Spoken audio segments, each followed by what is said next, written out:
Hello students, general के meaning, memorandum of book का meaning और उसके बाद फिर आपको इम्पोर्टेंस वगैरह बताया गया।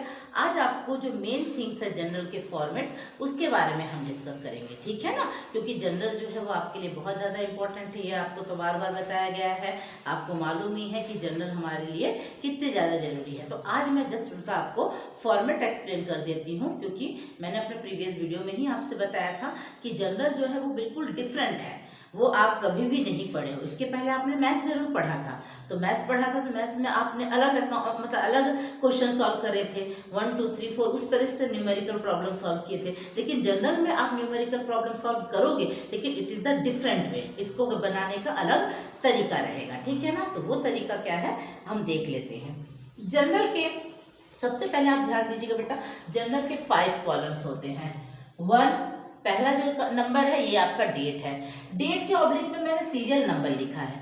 सीरियल नंबर लिखने का मेन पर्पस है कि कभी कभार किसी क्वेश्चंस में आपको डेट नहीं दिया रहता, सीरियल 1 2 3 4 दिया रहता है, तो instead of that that time you used 1 2 3 4, है ना। इसीलिए पहले कॉलम में मैंने डेट के साथ स्लैश में सीरियल नंबर डाला है, ठीक है ना। सेकेंड है पर्टिकुलर। पर्टिकुलर मतलब आपके क्वेश्चंस के पूरे एक्सप्लेनेशन के बारे में रहेगा। और ledger for you third column, फिर अमाउंट डेबिट और अमाउंट क्रेडिट। इस तरह से आपके टोटल कितने कॉलम हो गए? 5 कॉलम। याद रखिएगा कि जनरल में हमारे टोटल कितने कॉलम होते हैं? 5 कॉलम होते हैं, ठीक है ना। फर्स्ट कॉलम को एक्सप्लेन कर देती हूँ। डेट। डेट यानी year is mention at the top. सबसे पहले ईयर को मेंशन करेंगे टॉप में। जैसे मैं आपको एग्जांपल दे रही हूँ कि सपोज करो आपका क्वेश्चन 2017 का है, तो आपने क्या करना है, यहाँ पे 2017 लिख करके आपको छोड़ देना है। ये लाइन आपकी पूरी ब्लैंक जाएगी, ठीक है ना। उसके बाद मान लीजिए 1 जुलाई को आपने किया है, तो यहाँ पर मैंने 1 जुलाई लिखा है। अब आप यहाँ पर भी जरा ध्यान दीजिएगा कि मैंने डेट पहले लिखा फिर मंथ लिखा है, यानी मैंने यहाँ पर क्या किया है, फर्स्ट आपका डेट लिखा है, फिर जुलाई यानी मंथ लिखा है।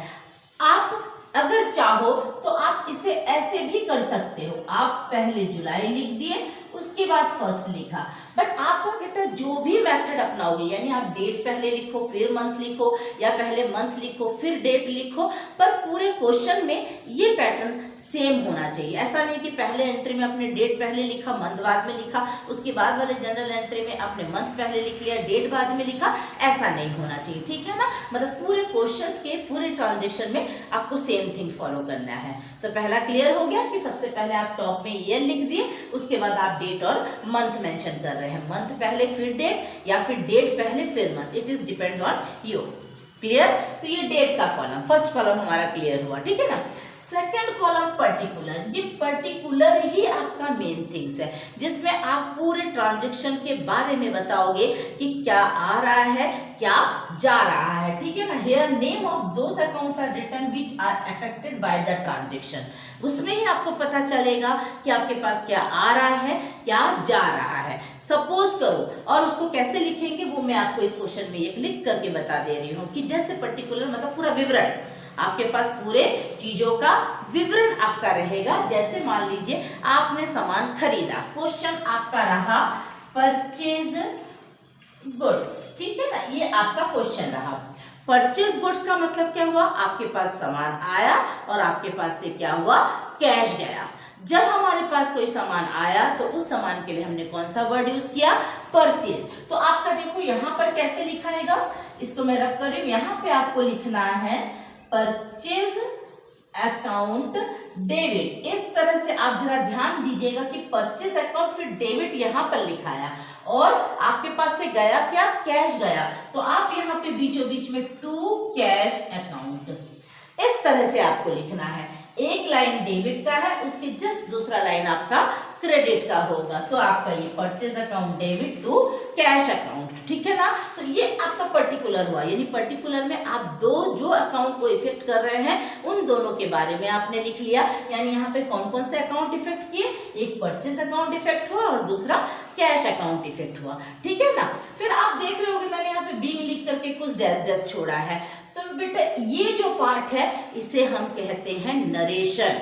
नरेशन मतलब about the transactions. Which transaction you did here, you are explanation about that transaction, कि आपने क्या किया है, आपने यहाँ पे क्या किया है, कैश परचेस किया है, तो आप यहाँ पर लिखोगे being goods purchase in cash, और अगर चाहो तो आप लिख सकते हो बीइंग गुड्स परचेस। और बाकी नेक्स्ट वीडियो में मैं आपको और डिटेल में बताऊंगी कि किस तरह से आप आइडेंटिफाई करोगे एंट्री को, लेकिन यहाँ पर जस्ट मुझे आपको एंट्री करके सिखाना था कि मीनिंग क्या है, इसलिए मैं एक एग्जांपल लेकर बता रही हूँ कि परचेज गुड्स में हमारे दो अकाउंट इफेक्ट हुआ, एक आपका परचेज और दूसरा कैश अकाउंट। और ये जो बीइंग से हमने शुरू किया ये आपका नरेशन कहलाता है। नरेशन मतलब आपने ऊपर में किसे डेबिट और किसे क्रेडिट किया, तो क्रेडिट डेबिट जो किया है वो कैसे किया है, क्यों किया है, उसका एक्सप्लेनेशन आपका नरेशन है। क्यों? क्योंकि आप जब भी जनरल बनाते हो तो आपके जो अकाउंट है,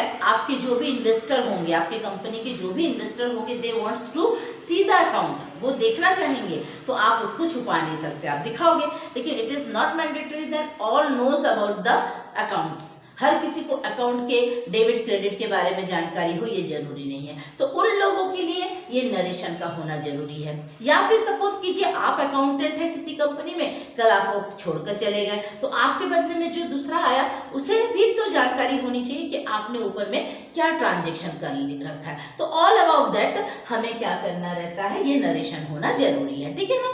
उसके बाद जैसे आपकी एंट्री कंप्लीट होती है, पर्टिकुलर में ये देखिए मैंने आपको एक लाइन खींचकर दिखा दिया, यानी एक एक एंट्री होती जाएगी और पर्टिकुलर वो क्लोज होता जाएगा। लेकिन ये लाइन ना हम अमाउंट में खींचेंगे ना ही हम डेट की तरफ जाएंगे। क्लियर? अब ध्यान दीजिए तीसरा एंट्री है लेजर फोलियो, ये तीसरा column ledger folio. Ledger folio का मतलब होता है पेज नंबर ऑफ लेजर। अब जनरल के बाद लेजर बनाने वाले हो, ठीक है ना, हमारा जो पोस्टिंग होगा, क्लासिफिकेशन जो होगा जनरल के बाद वो हमारा लेजर में होगा। तो यहाँ पे हम क्या करते हैं, लेजर का पेज नंबर रखते हैं। पेज नंबर लिखने का मेन पर्पस क्या है कि जनरल बना रहे हैं और आप कहोगे कि जनरल बना रहे हैं और पेज लेजर का दे रहे हैं। जब आप लेजर बनाओगे तब आप जनरल का पेज नंबर लिखोगे, ठीक है ना। तो इसका करने का मेन पर्पस क्या होता है कि जब मान लीजिए आप भी अपना कोई भी पढ़ाई करते हैं और आपसे कहा जाता है कि पर्टिकुलर, अगर मान लीजिए मैंने कहा कि जनरल का चैप्टर निकालिए, अब आप मान लीजिए बुक के पन्ने पलट रहे हो, आपका टाइम लगेगा, लेकिन आप वही कंटेंट्स या इंडेक्स देख लेते हो तो वहाँ पे पेज नंबर मेंशन रहता है, तो easily you open that page. इसमें आपका समय भी बर्बाद नहीं हुआ और आप इजीली उस चैप्टर को सर्च भी हो पाया आपसे कि कौन से पेज नंबर पे जनरल का चैप्टर है। तो सेम यहाँ पर एंट्रीज के लिए होता है कि लेजर फॉलियो, यानी जनरल के बाद आपने जब लेजर देखा तो आपको यहाँ से इस पेज नंबर से लेजर का पता चल जाएगा कि ये ट्रांजैक्शन आपने लेजर में लिखा। और जब लेजर बनाते हैं तो लेजर में भी आप पेज नंबर डालते हैं जिस पेज में आपने ये जनरल कर रखा है। तो आप जनरल खोल करके लेजर का पेज नंबर और लेजर ओपन करके आप जनरल का पेज नंबर फाइंड आउट कर सकते हो, ठीक है ना। ये हमारे टाइम सेव के लिए होता है। लेजर फॉलियो को यहाँ पर देखिए आपको बहुत चौड़ा सा कॉलम दिख रहा है, लेकिन जब बेटा आप प्रैक्टिकल क्वेश्चंस बनाएंगे तो no need to make that much column. यहाँ पर आप शॉर्ट में LF लिखेंगे, ठीक है ना। LF जो है वही आपके लिए सफिशिएंट रहेगा। क्लियर? यहाँ पर आपका LF लिखा आएगा, जरूरी नहीं आप लेजर फॉलियो इतना लंबा चौड़ा नहीं लिखोगे, यहाँ पर आप LF लिखोगे, ठीक है ना। उसके बाद देखिए आपका अगला कॉलम है अमाउंट डेबिट और अमाउंट क्रेडिट। अमाउंट डेबिट में जो आपका डेबिट का अमाउंट है वो डेबिट में और जो क्रेडिट का अमाउंट है वो क्रेडिट में। सपोज करो ये वाला जो गुड्स आपने परचेज किया है वो 5000 का था, है ना। यहाँ पे अगर मान लीजिए 5000, तो ये डेबिट के सामने आपका 5000 और ये क्रेडिट के सामने आपका 5000। देखिए मैं आपको ऐसे करके बता दे रही हूँ, लेकिन आपको नहीं करना, मैं आपको बता रही हूँ कि जो डेबिट है ये डेबिट के सामने 5000 आना चाहिए और ये जो क्रेडिट है इसके सामने ये 5000 जाना चाहिए। क्लियर? इसीलिए मैंने ऐसे डॉट डॉट के, आपको डॉट नहीं करना है, बस मैं आपको बता रही हूँ कि जो डेबिट है डेबिट के सामने डेबिट के कॉलम में 5000 और क्रेडिट में क्रेडिट के सामने 5000, यानी मेरा डेबिट और क्रेडिट दोनों क्या रहेगा, इक्वल रहेगा। सेम अमाउंट हमें डेबिट और क्रेडिट में लिखना रहता है, ठीक है ना। तो ये चीज जो है आपको ध्यान देना है कि अमाउंट डेबिट और अमाउंट क्रेडिट आपका हुआ। क्लियर? जनरल 5 कॉलम होता है, 5 कॉलम को हम इस तरह से मेंशन करते हैं, ठीक है ना। डेट वाले में मैंने क्या बताया, डेट है तो डेट तो लिखेंगे, किसी क्वेश्चन में अगर डेट नहीं है सीरियल नंबर दिया है तो आप सीरियल लिखेंगे। पर्टिकुलर में डेबिट और क्रेडिट दोनों साइड प्लस नरेशन, ये नरेशन मस्ट है।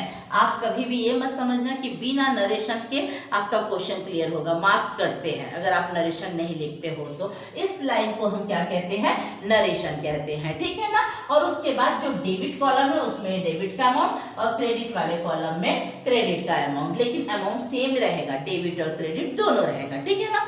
उसके बाद हम क्या करते हैं, इस कॉलम का ना टोटल करते हैं। यहाँ पे स्पेस थोड़ा सा कम है, आपको मैं बता दूं कि अगर आप टोटल करते, ये वाला कॉलम नहीं, यहाँ पर ये अमाउंट वाला कॉलम। अब इसके बाद आपका ये कॉलम 5000 और ये 5000 से आप टोटल करके डबल अंडरलाइन करके यहाँ पर आपका अकाउंट आप क्लोज कर दीजिए, ठीक है ना। तो इस तरह से आपका पूरा अकाउंट जो है जनरल का कंप्लीट हो जाता है। जब आप पूरा इस तरह से ट्रांजैक्शन करते जाएंगे, ये सिंगल एंट्री का था, पर मैं आपको सिंगल की बात नहीं कर रही हूँ, मैं कह रही हूँ कि पूरा ट्रांजैक्शन कंप्लीट होने के बाद हम इस तरह से टोटल करते हैं और यहाँ पर हम क्या लिखते हैं, टोटल वर्ड लिख देते हैं कि ये आपका क्या हुआ, टोटल, और फिर इसके बाद आपका अकाउंट क्लोज होता है, ठीक है ना। तो ये चीज आपको ध्यान देना पड़ेगा। तो ये आपका क्या हो गया, जनरल का। तो आई थिंक आपको ये फॉर्मेट जो है, प्रोफॉर्मा जो है वो जनरल का समझ में आ गया होगा। देख लीजिए एक बार।